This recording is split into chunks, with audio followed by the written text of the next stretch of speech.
প্রথমেই জানতে চাচ্ছিলাম যে চ্যাম্পিয়ন ট্রফি হাতে নিয়ে দাঁড়িয়ে আছেন, অনুভূতি কেমন? আলহামদুলিল্লাহ, অনুভূতি খুব ভালো। আজকে আমরা খেলে চ্যাম্পিয়ন অর্জন করতে পারছি। আলহামদুলিল্লাহ, সব মিলে ভালো। আপনি তো দলের অধিনায়ক, আপনার কাছে জানতে চাবো যে এই সর্বশেষ যে ম্যাচটি খেললেন এটা কতটা চ্যালেঞ্জিং ছিল? এটা বলতে গেলে ফুটবলের প্রতিটা ম্যাচই খুব চ্যালেঞ্জিং হয়।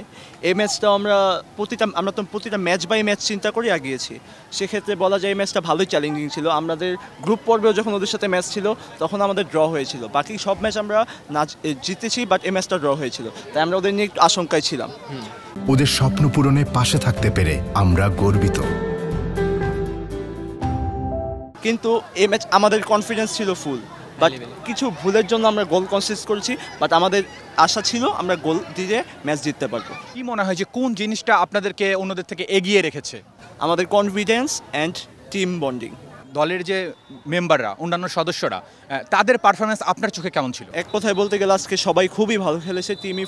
গুড টিম এফোর্ট দিয়েছে, সবাই খুবই ভালো খেলেছে। এটা আমার প্রথম ফুল ফিল্ড খেলা ছিল, অনেক ভালো এক্সপিরিয়েন্স ছিল। এটা আমার best experience in my life. আমি ইন্টার স্কুলস খেলি, this is one of the best fields by far. এর থেকে বেটার ফিল্ড আমি এখন পর্যন্ত খেলি নাই। এখানে সেখানকার এনভায়রনমেন্ট কেমন লাগছে বা বসুন্ধরার যে ফ্যাসিলিটিসগুলো দেখছেন এগুলো কেমন লাগছে? এটা বসুন্ধরার ফ্যাসিলিটিস প্রচণ্ড ভালো, ম্যানেজমেন্ট অনেক ভালো। এখানে বসুন্ধরা কিংস একাডেমিতে এই যে ছোট থেকে যে খেলোয়াড়দেরকে প্রশিক্ষণ দেওয়া হচ্ছে, তরুণ খেলোয়াড়দেরকে, এটা কিন্তু বলতে গেলে ইউরোপিয়ান ক্লাবের আদলে একাডেমি তৈরি করা হয়েছে। আগে আমরা ইউরোপের ক্লাবগুলোতে এ ধরনের আমরা অত্যাধুনিক সুযোগ সুবিধা দেখতাম, এখন সেগুলো আমরা বাংলাদেশেই দেখছি, ঢাকা শহরে। এই জিনিসটাকে কিভাবে দেখছেন? এটা আমি ছোটোবেলা থেকে চাচ্ছিলাম যে এমন একটা জায়গা তৈরি হবে। এটা দেখে আমি পাই নাই আমার ছোটোবেলায়, এখন যে এটা হচ্ছে আমার অনেক গর্ব ফিল হচ্ছে। আমি ছোটোবেলায় এটা অনেক চেতাম যে একটা টিমে আমি ঢুকতে পারবো, একাডেমিটা ঢুকতে পারবো। আর এটা যে এখন দেখতে পাচ্ছি যে আমাদের একটা ফিউচার গ্রো হচ্ছে, বাংলাদেশের একটা হাইপ বাড়ছে, এটা দেখে আমার অনেক আনন্দিত লাগছে। ফুটবল যেহেতু খেলছেন, কার খেলা অনুসরণ করা হয় বা পছন্দের তারকাকে ফুটবলে? আমার ফেভারিট প্লেয়ার মেসি।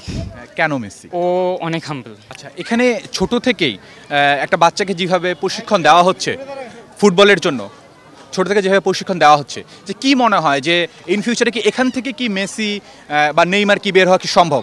জি, এটার